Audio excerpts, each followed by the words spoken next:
Welcome back to the Kirk Miller Podcast. Today I have Steven Pettigrew on my podcast. I met you a couple of months ago. We were introduced by the man himself, was it Mr. Spencer Lodge? And the reason I wanted to get Steven on is he has some very unique views around AI. And also, even though I've had lots of entrepreneurs on here, since starting the Kirk Miller Podcast, I don't think I've had someone who is in your particular niche in business when it comes to helping acquire businesses, to sell, and amongst many other things. So, Steven, for those who don't know you, because I know you said to me on WhatsApp, it's like, because there's lots of things you've done and even your perception on social media. For those who don't know you, share with people what you do, high level. Appreciate it. Off, yeah. Well, first of all, Kirk, thank you for the invite onto your show. Really appreciate it. I've been a big fan as well for a while, and Spencer, he's a great guy. So he made the fantastic introduction. So how I describe myself nowadays is I'm an operating partner who helps founders to increase their profits, increase their revenues, and build businesses that are going to sell for millions of pounds, dollars, or dirhams, because we're in Dubai. Yeah. But if I wind all that back right to the start, when I was growing up, I was part of a family business. That's where I learned a lot of my skills, people skills, how to, the resilience and determination to come through the ranks, because as the son of the owners of a successful business, you're treated a bit differently coming through the ranks. People see you as the son of the business, that silver spoon mentality, So I had to kind of earn my stripes early on. I had to work harder than anyone else. When I was a kid, during my Easter holidays, school holidays, as a 13-year-old, 14-year-old, I wasn't out playing football with my friends, as I wish I was. Why? Well, my mum and dad kind of brought me into the business. So they wanted me to be working to get that sort of work ethic from an early age. Which at the time I was absolutely fuming about. But What would have been the age that they first started immersing you into? Yeah, I was 13, 14, which you probably get put into prison for nowadays. But so at the time I wasn't too grateful for that. But looking back, I'm super grateful, because it just gave me such a good grounding, and it allowed me in that business at the time to just develop some skills and become ready for business when the time came to step into business.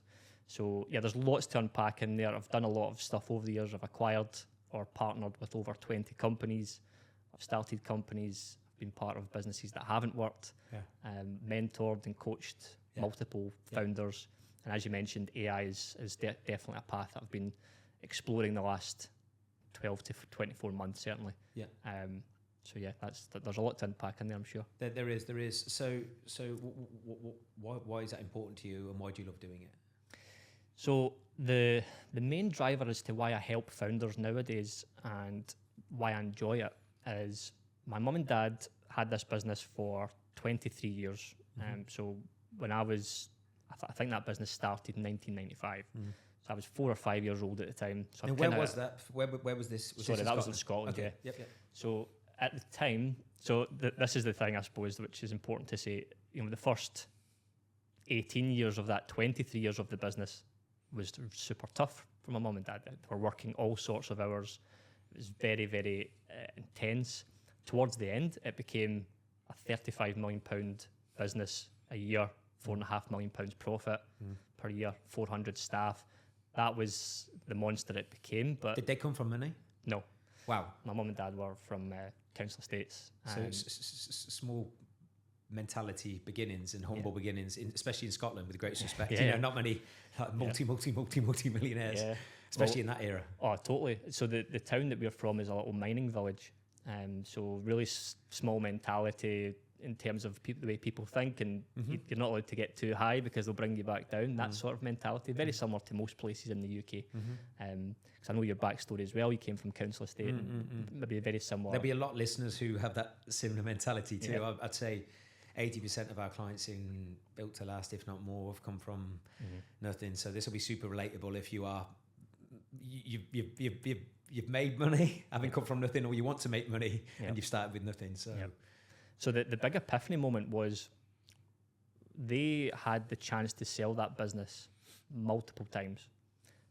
As you can imagine, getting to that sort of level, you start getting some serious buyers coming to the door, giving you some offers, but they never accepted any of them. I'm talking, 8 figures. Give me an approximate number. So the biggest offer they had was 18 million. And that was in 19... No, that was towards 2017. Okay. So 2018, the business collapsed very quickly. That's probably a story for another podcast, because there are a lot of outside influences which I can talk about somewhere else, which might not get censored too much. But anyway, the business collapsed, and the epiphany moment was, wow, that could happen to anybody. You've built all that goodwill, the hard work, the tears, everything, and then it's taken away from you very, very quickly. So I kind of said to myself, if I'm going to go into business, which I eventually did on my own, I want to spread my risk. I want to help other people not fall into that trap of building forever without trying to sell it. Because a business is one of the most volatile assets out there. It's not like a house. It's not like something a bit more tangible. It can go up and down very quickly. So most people's wealth is tied up in a business. As you've seen many times, and there's so many stories of people losing their business. So to go back to your other question, the reason that I do this now is to diversify my risk and my income and my wealth building opportunities, but also help other people to do the same. Yeah, so it's obviously from your heart, because you've seen, arguably at that point, the two most important people in your life go through something where they built something for the best part of 2 decades, and so that's where the why comes from. Totally. And the destruction at the back end of that, because as you can imagine, with that size of business, it going down very quickly, there's a lot of disruption at the back end, because 400 people in the business, and so it impacted 400 people's lives, as well as your parents, as well as your own. And then also, if you don't mind me asking, from an identity perspective, right? You've said there you probably grew up not worrying about much and been the guy, even though you're not that person, Steven. That's why I love you so much. But with a silver spoon, where you've always been able to do and buy whatever you want, with supported by your family. How did that impact you personally and emotionally? Yeah, good question. I was asked this on our podcast, and it took me a while to answer it, but it was an identity shift, because I was coming through that business being, teed up to take over. Groomed to carry on the legacy, right? That's why you were pushed into it so young. Totally. Okay.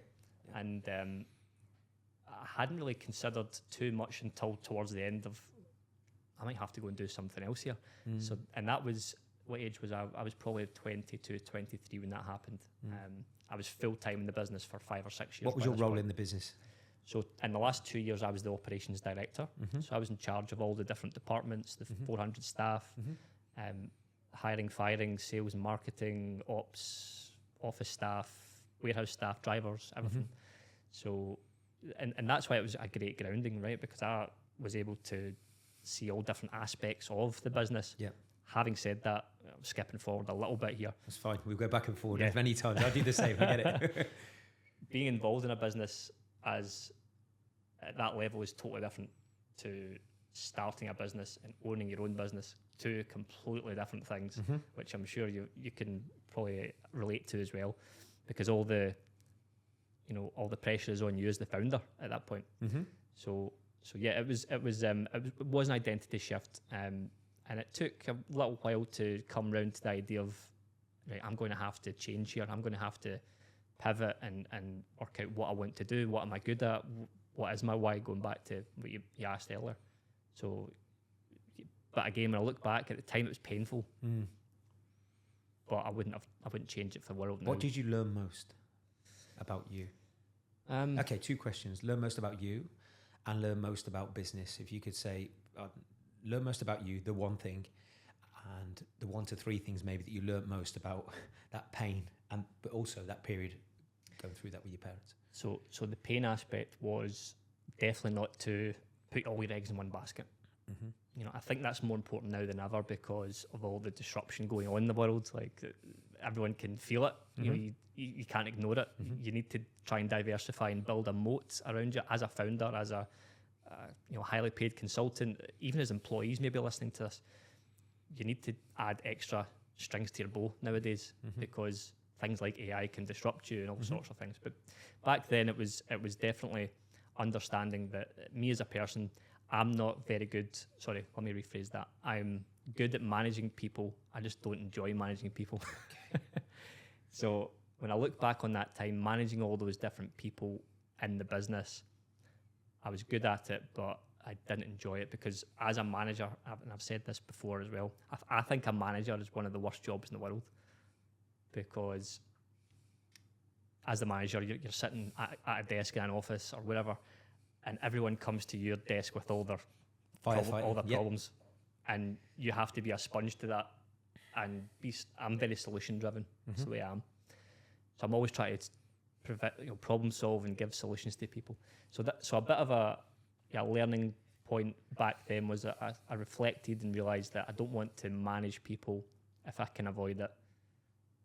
I then made that mistake after when I started my own business, because I then employed 80 people in my own business. Because you didn't want to manage people, you hired more people who do that for you. Yeah. But then that comes with a different set of problems. Of course. So nowadays, the way that I like to work and enjoy working is direct to founder. And I know that's kind of similar to what you do. You're very much straight to the entrepreneur, straight to the founder. And there's probably a lot of reasons why we both do that. But yeah, I've learned that I need to delegate. I need to take the stuff off my plate that I don't enjoy, because otherwise it affects everyone else in the team anyway. So you went through that period where you're on the crest of a wave with the family, and then as you've just shared, then it all came crashing down. What age were you, and then what did you then do afterwards? So when the business crashed, I was in my early 20s. I think I was 22, 23. Single at the time still? I was with Sophie. We didn't have kids. Yeah. We did have a brand new dog in the family. Yeah. But Sophie was pregnant. Okay. So this is again another really, and I know you've became a dad recently. At the time, I thought this safety blanket was, of course, the business, and we've explored that already. And the baby was on the way, first baby, and then it all came crashing down. I was like, oh, I need to provide here. What's going on? What am I? This wasn't in the plan.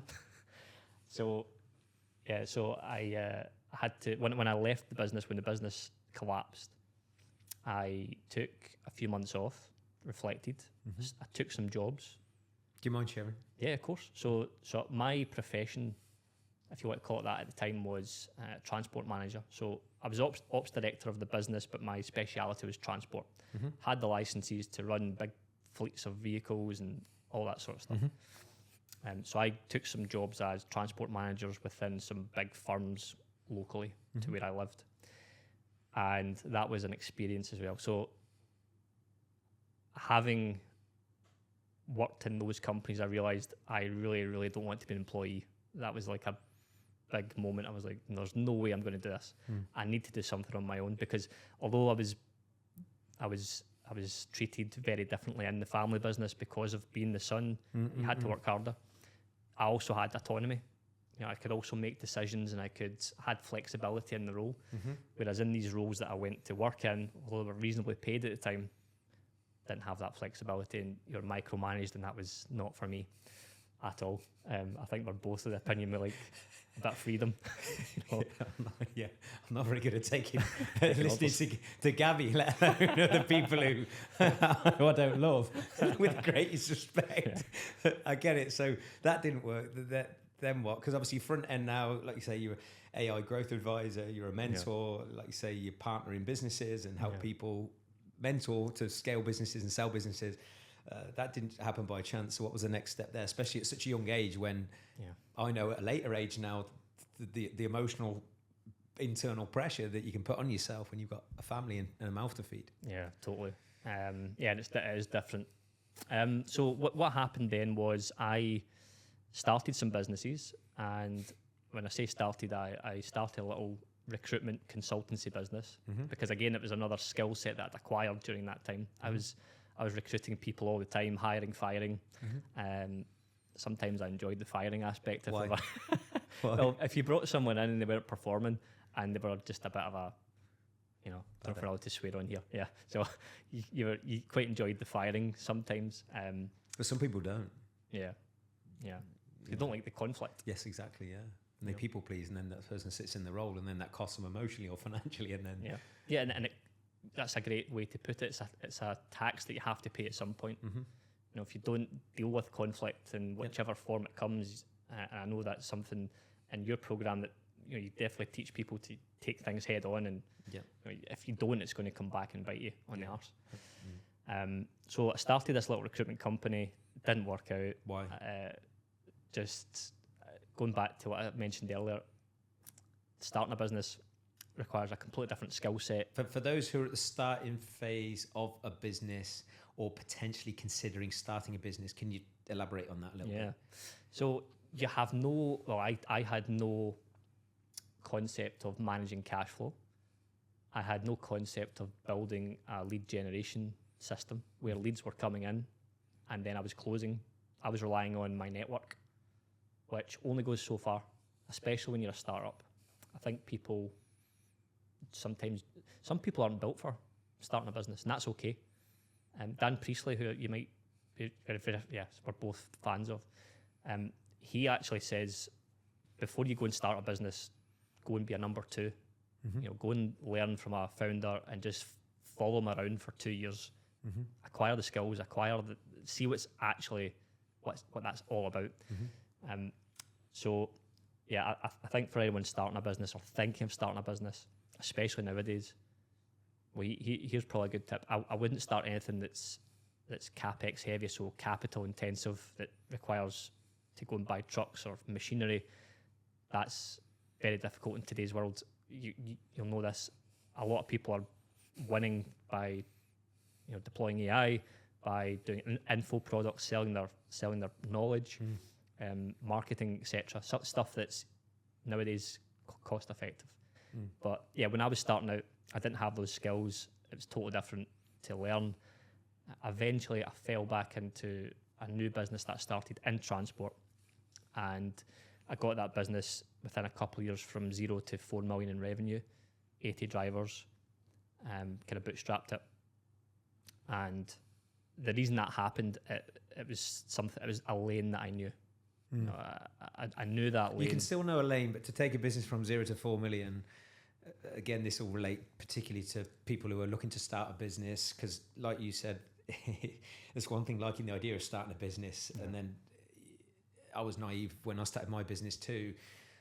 What do you think were the biggest reasons that you were able to scale from 0 to 4 million? Like, was it to do with how to sell the product, the retention, or hiring properly? What do you think has made the biggest difference then, and would that still apply now? Yes, the short answer is it was brute force. I was doing crazy hours. I was 7 days a week. So the type of transport company it was actually delivering parcels for like the third party carriers, so like your DPDs, your Amazons, FedEx, those types of companies. So that industry started to really climb in the last few years, particularly during the COVID times. So it was pure grunt work. It was complete, relentless brute force to get that off the ground. Would I do it again, or would I advise anyone to go into that particular industry? No. And the reason for that is, for anyone listening, transport, the margins in it are wafer thin. They're terrible. So although 4 million might sound like a great number, it was all revenue, but because it's so capital intensive, labor intensive, money was just flowing in and out constantly. But it's a great type of business to learn about cash flow, about margins, about recruitment, because it's very fast paced. But yeah, that was probably the reason why that one was successful, and that gave me the platform. That the reason, to go back to your earlier question, that business gave me the tools, the resources, the platform to then think a bit bigger and think, how am I going to escape here? What's the escape velocity here? I, again, skipping a few steps, the mergers and acquisitions, mentorship, private equity style stuff came off the back of that, but it actually started years before, because my mum and dad had acquired a distressed business when I was in the business. So we acquired this business that was like a basket case. It was with 80 staff in that as well, 3 depots, Nottingham, Newcastle and Rainham in Essex. And we acquired these people. We acquired everything, the cash flow, but it was a mess. So why would you do that? It was tactical in the sense it gave us geography overnight. So the cool thing with buying businesses, even if they are distressed, if you know how to manage them and structure them properly, for you to start from 0 to 8 million in that case, that business was doing, would take years of organic growth. It would take years of pain to get from 0 to 8 million. You might not even get there. Whereas buying a business, although it's a bit of a basket case, if you know how to fix it, you can skip all those years. So in 3 months or 6 months, you conclude the deal, and you've inherited this thing that's already established. So what? I know we'll go back to front, but so what is your process to do that? Because obviously you've got a very unique way of doing it, and you built the reputation. That's your thing. Because that sounds great. Like I'm probably speaking on behalf of so many listeners here. What would be the process for doing that? You acquire the bit, because I wouldn't have a clue. Yeah. Yeah, I still don't have a clue. It's a learning curve every single day. Of course. Distressed companies, I'll talk about them. Distressed companies are good in the sense you can get good deals, obviously, because they're distressed. But the problem is they've got a lot of problems naturally. And it's not just the business, it's actually the founder that's most of the problems. Really? Yeah, because they've got the business in that position. So, and what do you see as the biggest mistakes in people have probably got a good potential business, and the founder's clearly shown promise to start that business or innovate that idea. Yeah. But what are the common things that you see flaws in founders? Because this is likely to be super helpful for someone who is potentially considering building a business to then sell, or even if they consider building a business they're never going to sell, they can probably either hire someone who's not doing the things that you're probably going to highlight just now, or learn from what you can share. So what would you see are the biggest problems or vulnerabilities or flaws in founders?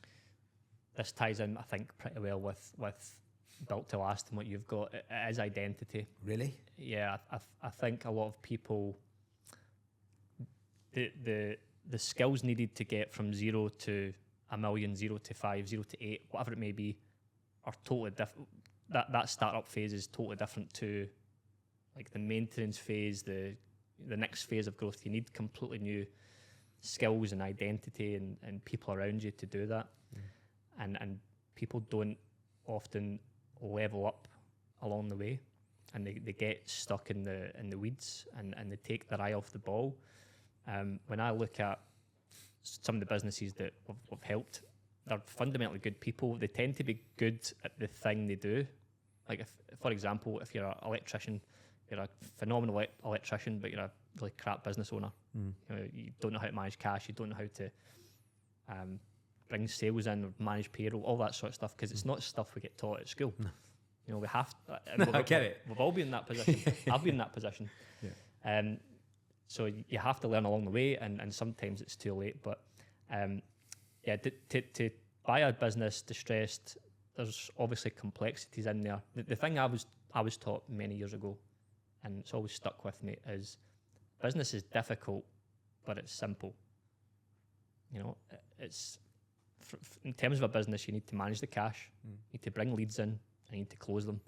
And that kind of flywheel, everything else is great outside that, but that if you don't manage that trifecta, then it's going to go down at some point. But yeah, the last few years I've definitely shifted towards more profitable companies, bigger companies, because they're more fun, less stressful, and you're not dealing with, you know, I've helped so many founders get out of really, really sticky situations, but it is intense, and you take on a lot of their pain and trauma during that process as well. So it's not always the most enjoyable thing, but once you get them through the other side of that, that's good to see, because they do transform. How much of the work to get them through that shit show, to put it lightly, is mindset and identity versus something genuinely tactical in the business? Yeah, that's huge. I'm going to actually flip that question back to you, because you see this so many times as well. When you've got people coming through Built to Last, you'll have people who are super successful, maybe people that aren't is that mindset for those guys that you're seeing, because you're dealing a lot with entrepreneurs, is that also a big factor for them? Absolutely. Yeah, if I look at the entrepreneurs that I feel are genuinely more emotionally content, less reactive, more proactive, stay calm under pressure versus fold under pressure or self-destruct, or just seem to be a bit more chaotic. So much of it is down to their identity, their self-worth, their belief, their management of their energy, and their relationship with their feelings. Because as we know, whether it's in business or with health and fitness, ultimately the success of a business, generally speaking, or the success of if someone's trying to improve their shape, is going to be down to the decision making and choices. Now there's a magnitude of different things that can influence that, but generally speaking, it's going to be your emotional state that drives the decisions. And if an entrepreneur, look, and I've not been perfect with this myself over the years, I've made some stupid decisions, can't control their state, or every single time there's something that goes wrong in the business, which generally is every week in some way, if every single time that happens, you have a knee-jerk reaction, you get angry, you get stressed, and you radically change the plan, or you just do something that isn't looking at the bigger picture, then it's gonna cost you. Because I'm yet to coach anybody, and we've worked with some incredibly successful people like yourself who've sold for 150, 200 million plus, and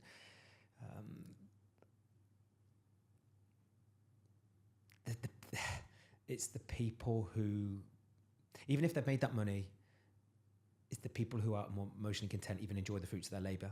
They really do. So even if they're at the 2 million phase of their business, or they're at bigger than that, it is literally down to the emotional state. And I'd love to hear your thoughts on this, because obviously you come from a different background to me initially. It's people's self-worth. If people's self-worth is low, they will nothing will ever be enough. It will constantly be growing into pain. And often that can come at a consequence where they'll keep saying yes to clients and deals that don't serve them. I know we spoke about this before, or nothing's ever enough. So even if they make the money, they're not happy anyway. So long-winded way of saying, having coached a lot of people, if I look at the people who handle change better, enjoy the fruits of their labor more, and are generally a better person outside of business for those they love, who they're doing it for, they're more content with who they are as a person. I heard this phrase on another podcast, one of my good friends, Colin, and I don't know who said this phrase, but it's along the lines, I might be butchering this, but if you're not happy with a coffee, you won't be happy with a yacht. And it's so true. Like, you've got the way I am personally, I'm quite stoic in the way that I think, and I don't get too up or down. That's a phenomenal trait there. Sorry to chime in there, but you just said to me that what I've noticed out of all the people I've coached, and stoic would sum up the people that I feel tend to be more controlled in business, more consistent in business, and tend to grow even during periods of where they probably shouldn't be growing. Where do you think that comes from? Like, because as you said, both of us have had different upbringings, but probably similar nowadays in terms of how we think. Yeah. But the people you see coming through, I know this is your podcast. I'm more happy to keep flipping questions about absolutely, you. Where does that come from? That stoic behaviour that you see in the ones that are successful. Where does that come from, do you think? The people who understand themselves more, who've done at least a little bit of work, if not a lot of work, on themselves, and not just their business plan and systems and who they hire. So they serve themselves in some way and not just serve the business. Some people might be naturally quite calm, but I generally think at some point in someone's life, and I speak for myself here, something would have felt off. You feel a bit chaotic and stressed, and if that becomes more of a frequent problem, then those people I've just referred to, and even myself, you realise I don't want to feel like that, so I want to explore why I feel like that, so I can control my emotions a little bit more if that thing bothered me enough. And another point is, and I know, look, we speak here as we've both moved to Dubai. I'm not saying Dubai is the holy grail for everybody, but environment. Yeah. Who you spend time with, who you connected to. I know you're a mentor. I suppose in some way I'm a mentor, but for a different solution. I've got mentors myself. I cannot stress enough, and I'm not just saying that because you're a mentor in what you do, I'm a mentor in what I do, but we're both not hypocrites. We've both spent an awful lot of money on mentorship too. Yeah. You can dramatically, not just accelerate the pace at which you grow in business or with your health, but more importantly, dramatically increase the fulfillment on that journey as you grow by leaning on someone who's been there, got the t-shirt. Yeah. So it's who, not how. Who, not how. And also, like, there's one thing I feel like acquiring the skills that you can teach. I don't think that is the sole value. You can learn skills in most things, but going through real life experiences. Yeah. I really believe, and I'd love your thoughts on this as we evolve into the AI world, where, let's be real, AI can give better information, quicker information than me and you ever can. But what it can't do is share the experiences firsthand that you've been through. Context. Exactly. Yeah. So maybe that brings us on to the next point of... that was beautifully done, by the way. Yeah, That was a great segue. I don't know how I did that, but yeah. So that's just my thoughts on that. But on that note, what is your thoughts as we both admit we're evolving into the AI world, technology? There's so much change. I'd be lying if I said even sometimes you get overwhelmed. There's so many things to implement. Even with the mentors, you've only got 160 hours in a week. You've got your family, you've got your kids. You're trying to train. With that said. AI is here thick and fast, and I've seen, some of your content as well, where AI is here to stay. What are the things that every founder, whether you're a startup or you're trying to build a business to sell, what are the skills you feel they absolutely must have, and what do you think are the absolute fundamental things they need to be implemented with AI? So AI is just a tool, isn't it? There's so many of them, to be fair. There's new products popping up all the time that do so many different things. The thing that I've learned through using different AI tools and systems and watching the whole market and deploying it into businesses is, in my opinion, coaches, consultants, advisors who are perceived as generalists. Mm-hmm. You'll see this in the fitness space. There's so many people who can say they're a coach, they can say they're a PT, people can say they're a business coach, but what's the substance behind that? What's the lived experiences? And that's the thing where these types of people, which there's a big segment of the market in all industries, I agree, they're at massive risk, because founders now, or anyone listening to this, can use ChatGPT. You can spend $20 a month to get the pro service, and it's like the best mentor. If you know how to use it, it's the best mentor you could ever pay for that sort of money ever. What it lacks, as you mentioned, is context, is lived experiences. Being able to take a strategy from ChatGPT, because we all get these, and saying, how can I actually apply this into my business, into my life? Mm-hmm. So those generalists are at risk. So my advice to them is you need to start acquiring skills and knowledge that make you a specialist. Now, that might sound scary to people listening to this, and this is for founders as well. What that means is we've don't have to follow our program. We've created a program called AI Operating Partner, and it's effectively where we bring generalists in, we bring founders in, we give them skill sets that they don't have, and those skill sets are from the private equity world, how to add value to companies fundamentally. So a founder's not going to pay for a consultant or an advisor anymore. The standard typical advisor, they're not going to do it anymore. That game is dying. I think McKinsey are paying off thousands of people at the moment. One of your posts, yeah, and that's going to have a ripple effect everywhere.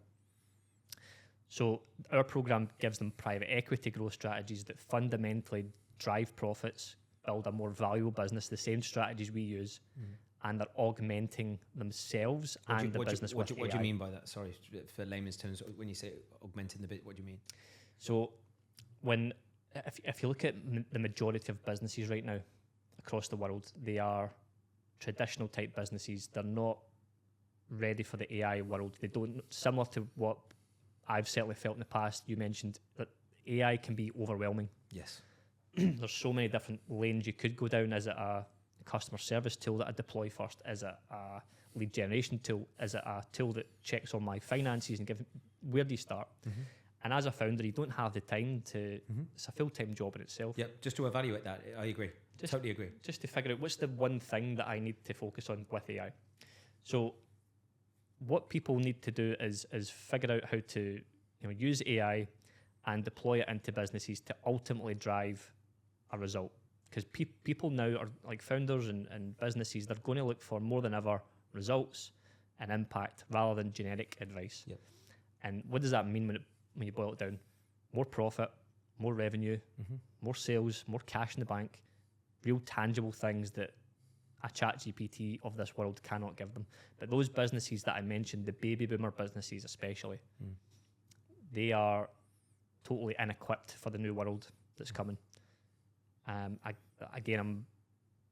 jumping around a lot, but I hope this is making sense. No, it is, yeah. Have you heard of Piers Linney? He's an ex-dragon from Dragon's Den. Yes, of course I have, yeah. Yeah. Sorry, I couldn't put face to it, yeah. He's obviously much more successful than I am, and he's really into AI right now. And he says this phrase where, AI today is the worst it's ever going to be. I mean, you think of it that way, it's like, and also his other saying is, businesses that are going to be successful from now going forward are businesses that start with AI as the foundation. And if you have a startup business with AI that can do so much more things now, that could potentially very quickly take over your traditional business that's been around for 20 years. It's just not equipped. So, yeah, without getting too technical, I think people listening to this, whether you're a founder, whether you're an employee, whether you're an executive, what can you do with AI to become more of a specialist where you can add value to your clients, to a business, because it's coming for you, and we have to augment with it. The train's left the station. Are there any examples that you have found just in the last few months or in the last 6 months maybe that have found worked in particular, or for people listening might be a bit overwhelmed that go, okay, what would be the first 1, 2, 3 steps, or does that depend again on the context of the business? Because what you've just said there resonates with me, and I totally get it. There's one thing going, AI can help with sales, it can help with customer delivery, it can help with marketing, it can help with finances and managing your inbox and all this stuff. But this is where I think experience of actually someone who's been there, got the t-shirt, if they've been through it, they can guide on what to actually focus on. And we can all voice note into ChatGPT now. Okay, give me a business plan for the next 12 months. It's going to tell me exactly what to do. But if something happens, because business isn't in a straight line, as you know, it's like, it's the reason why I've still got a mentor myself. It's like, he's made multi-millions in the industry. I haven't yet. So it's like, he can see the blind spots. And when I've got these things, I go in, Phil, I've got 7 things I need to do. What do I focus on? So, because he's been through that journey, hasn't he? Yes, he has. He has. And a bit. So what I'm trying to say is, even in your field, right? You've gone through it. You've said this is your why, right? You've seen it firsthand with your parents. You've learned so much, and you've gone the ups and downs yourself. But then those skills, which the skills of AI. How to acquire businesses, sell businesses. And this comes back to identity again. Your identity is continually evolving through a business, but if people aren't aware of their emotional state and their beliefs, because like you say, they're changing all the time, then would you say that would be the thing you need to focus on when there is a bit of a curveball in someone's business, or like? Yeah, I think when it comes to AI, the message I've been sending to people is just focus on one thing. Focus on the thing that's going to impact you or your business the most. And whether that is bringing a tool into the business that allows you to collect more cash or get more sales into the business. I've been guilty of this, of trying to put in too many AI systems at once, and it's a mess. Like, for example, like one of my businesses that I'm a partner in up in Edinburgh, in Scotland, they brought in a voice agent, right? And so they've got calls that are coming in from people wanting quotes for lighting and all that sort of stuff. And they brought this voice agent in because that's the thing that everyone's talking about. And they put this Scottish accent on this voice agent. You can imagine it was absolutely, it was horrible.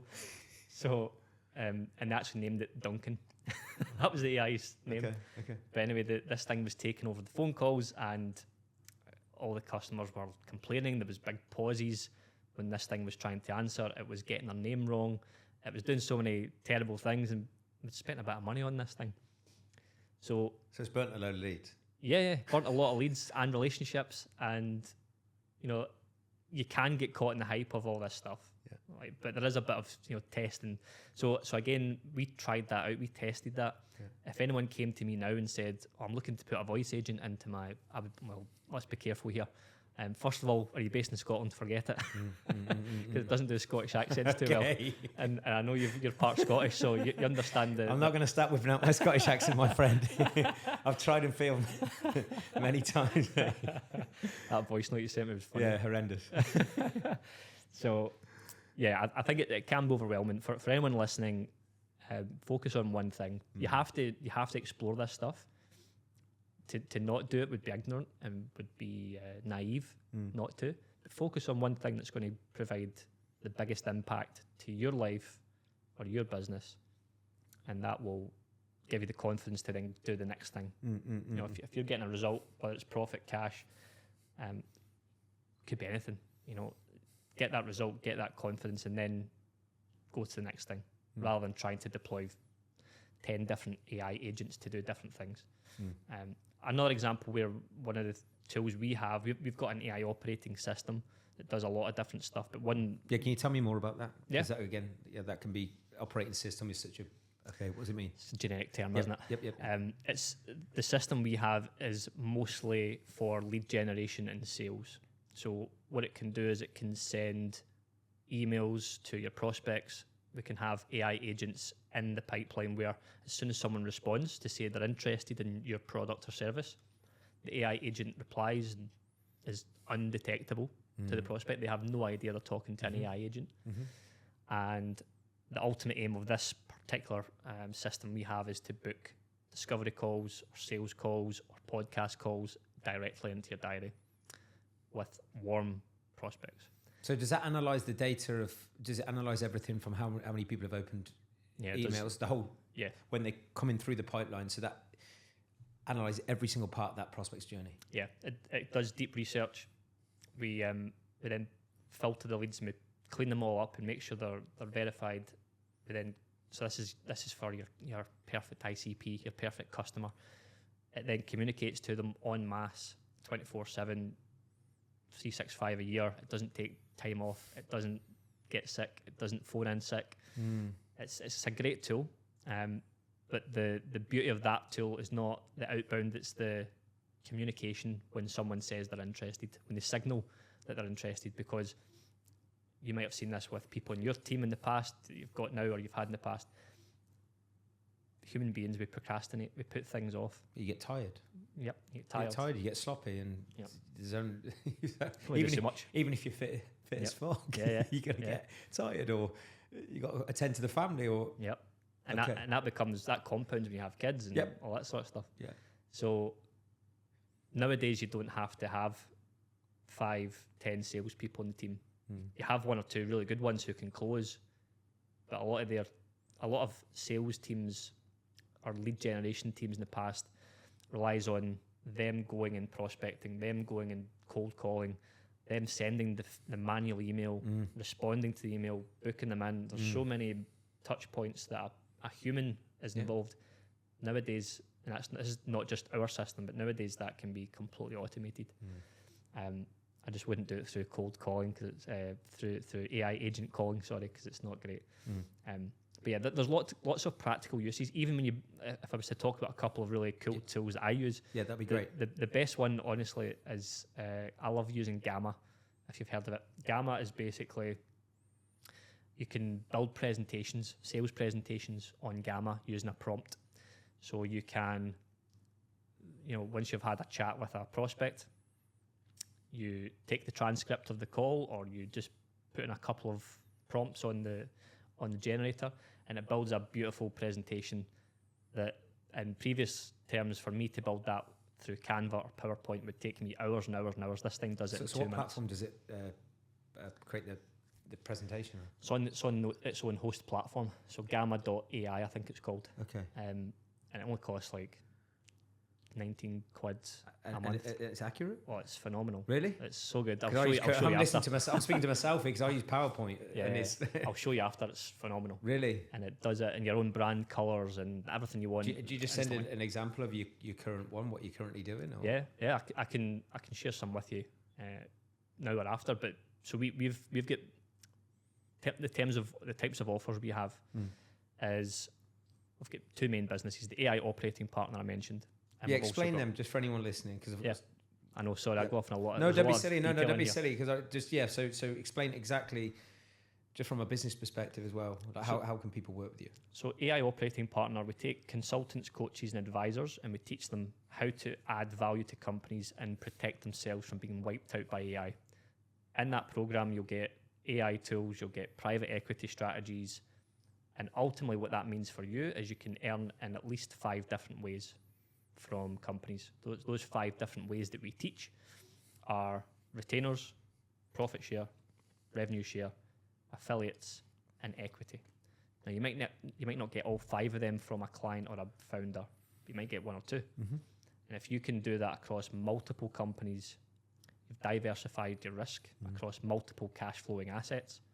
You've got multiple streams of income that are quite often result based, but you can provide those results through learning from us. And more importantly, you're providing value to these companies that need more profit, AI solutions, more revenue, etc. So that's one way. The other part of the business we have is called high value business, which I'm a partner of. Nick Bradley, one of my early mentors, going back to mentors. He was a mentor of mine many years ago. We've partnered up. High value business helps founder-led businesses who are doing between 1 and 20 million to grow, scale, and exit for millions of pounds. And we deploy the same strategies that we teach others into these businesses to help them get towards an exit that can get them a 7, 8, or 9-figure exit. What do you love most about all of that? It's just exciting. It's every day is different. You might have got the feeling from this conversation already that I don't like to just be stuck doing one thing. I like the variety. I like problem solving fundamentally.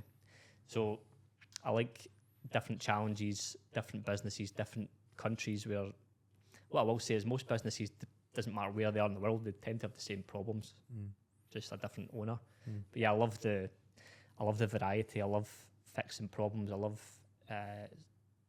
if it's a distressed company, fixing the distressed company. If it's a business to sell, getting them towards an exit that they're really happy with.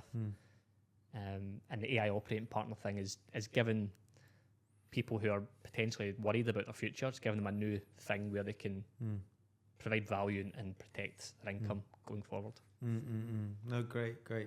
Listen, I know for one, just having coached so many people, you asked obviously about the difference between the mentality of some of the clients I've worked with, who make the money, who's happy with the money, who just tends to be a bit more emotionally content entrepreneur.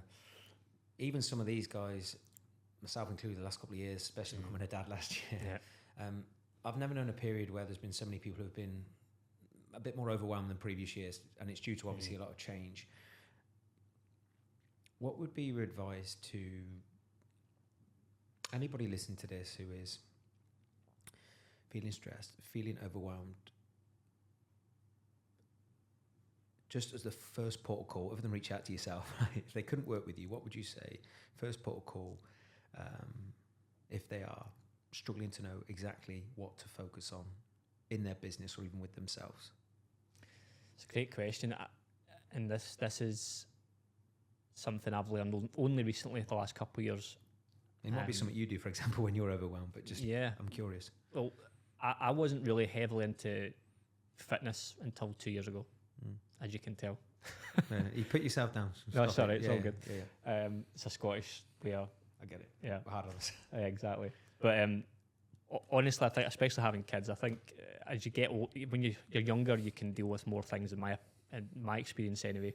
But as you get older and have kids and more stresses, you need to keep yourself physically fit, and that in tune allows you to do better in business, show up better, So that's a recent learning that I've had, and it's something you've got a lot of experience with in your own business and seeing so many other people. But I think just reaching out to someone that's maybe 1 or 2 steps ahead of you. We've spoken about mentors already. It doesn't need to be either one of us, but find somebody who's walked the path that you want to walk. Learn from them, because they can help you. You also, again, I don't know about you, Kirk, I've had some really bad mentors as well. I've had some people that I wish I hadn't worked with because they didn't actually bring much value. 100%. You know, and that's a problem in the world as well. Because as I mentioned earlier, anyone can say they're a coach. And put something in their bio and put something on LinkedIn. Yeah. But the big takeaway from this today, and for anyone listening, I'm just saying this because you sat there, but I've been lucky enough to, you have too, speak to a lot of entrepreneurs who've been in the game, not just for a couple of years, but for decades. It's experience in life. And I say this about Built to Last, and I think it applies based on what you've said today. I believe AI is going to be a magnificent tool, and I'm integrating it into every single aspect of my business, and I use it myself for speed and all this stuff. But what it can't do, in my opinion, is help continually expand and shift your identity in the real world. Because if you've not been to a place that you like to go to if you've not been to a place that you'd like to go to with your identity as a businessman, identity with your physical health, or identity as a parent or partner, then you don't know what to do to get to that place. Totally. Right? You might brainstorm with ChatGPT and go, okay, I don't know, say if someone who doesn't look like me, let's just say that, go, okay, I want to look like Kirk Miller, this is my current shape. They upload the picture into ChatGPT. What do I do to get there? Or they might go, I want to be like Steven Pettigrew. I'm in this stage of my business. He's 2 steps ahead. What do I do? Yeah, they might give you some insights. And look, of course, I'm not saying, as you've just shared, to invest in me or you, especially if someone hasn't got the funds or blah, blah, blah. But if you can't get access to those people, if you can't pay to work with those people, I believe there's a reason why we're doing this podcast now, right? Whether someone works with me or not, or someone works with you or not, you're adding genuine value. At least absorb their free content. Yeah. Or at least absorb free content from someone who's been there, got the T-shirt, and willing to give back. So I know you're really good friends with Jason. I've seen Jason Greystone. One of the things he said on a video recently was, and it's so true, all the information in the world is out there for free. Anyone can access it, anyone in the world. But what people want to pay for is implementation. So I saw the thing Jason done. It was like come through one of his assessments, and you get a really detailed report for you, specifically for you. Yes, he does. If you follow it from page 1 to page 38, it's impossible to go wrong. But people don't do it. Yep. And same idea, I suppose, in the fitness world. In my world, you can give them all the information in the world, but people don't do it, and they also quite often just need a handheld.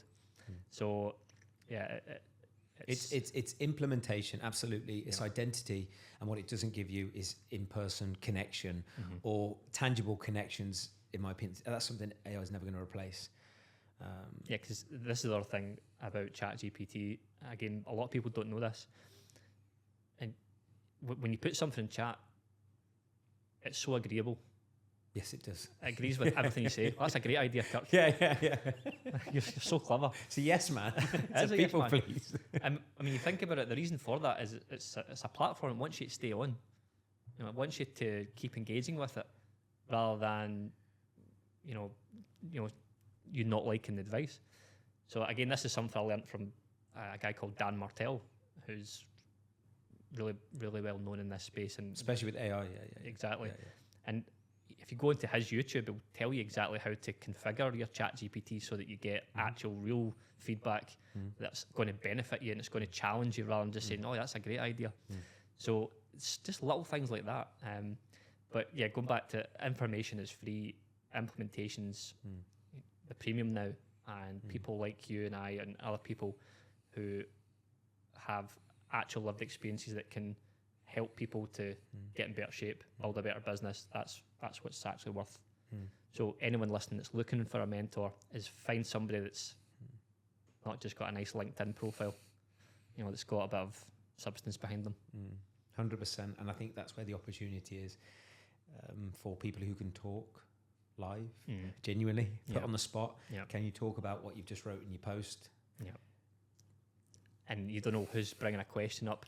Yeah, so I know you do a lot of public speaking, which is something I haven't really delved too much into, but you couldn't do public speaking if you didn't have so many reference points that you could instantly just go to when someone asks you a question. That's impossible. Yeah, no, I agree. And in the same way you said earlier, which was a great point, there's going to be a lot of generalists who go out of business. I think the people who can't talk about what they write or talk about what they preach or show evidence firsthand, then they're going to fall by the wayside. I really do. So just to wrap us up, mate, me and you could talk all day. Yep. What's the mission moving forward? You've got a beautiful family as well. Like, fast forward. I know it's a bit of a deep question, but like, fast forward.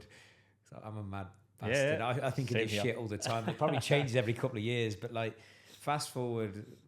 What age are you now, Stephen? I'm 33. Dude, man, I've got nearly 10 years on you. No, you look better than me though. Listen, 10, you got nearly 10 years on you, dude. Man. Like, fast forward, I'm about to say 40 years, but you got way more than that. Like, so fast forward like 50, 60 years, God bless. Right now, where your life's at, what do you want to be remembered for?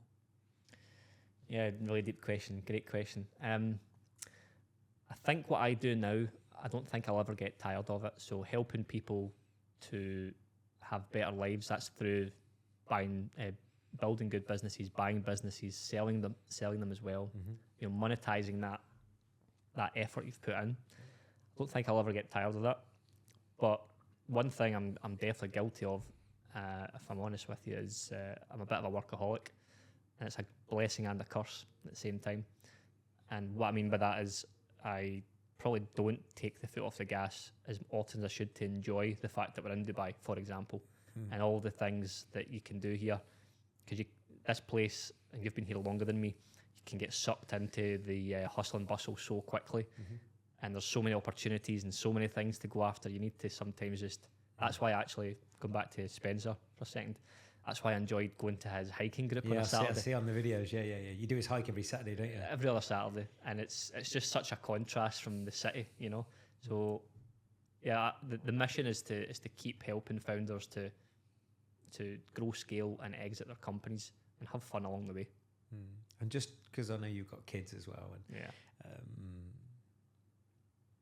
is there anything that, because this might be helpful for parents in particular, is there anything, knowing what you know now,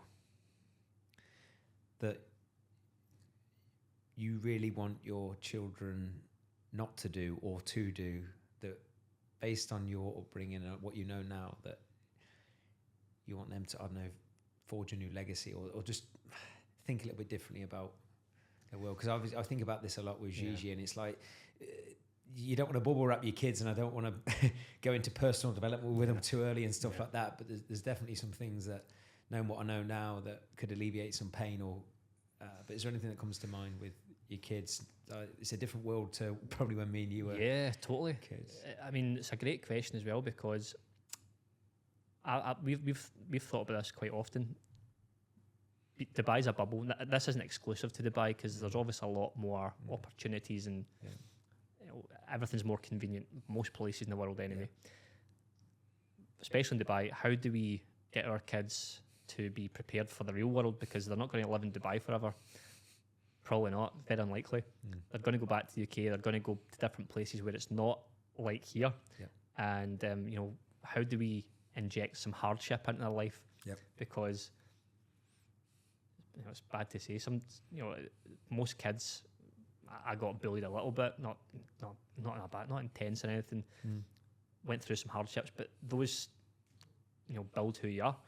Whereas in this little bubble here, everything's so convenient for them. They've got theme parks, they've got water parks, they've got nannies, they've got, you know, you can order anything that's here in 5 minutes. It's crazy, but the rest of the world doesn't like that. So how do you inject that hardship? So I think we're all learning as parents. We never same as anything, you're learning as you go. But I do think as the kids get older, I'll be trying to get them into work in some way, you know, build a bit of work ethic, bit of resilience, inject some kind of hardship into their life. I don't know how we'll do that, but we need to, whether it's sports, whether it's fitness, whether it's whatever. Brilliant. Awesome. Steven, where can people find you? Like socials, website, all that stuff?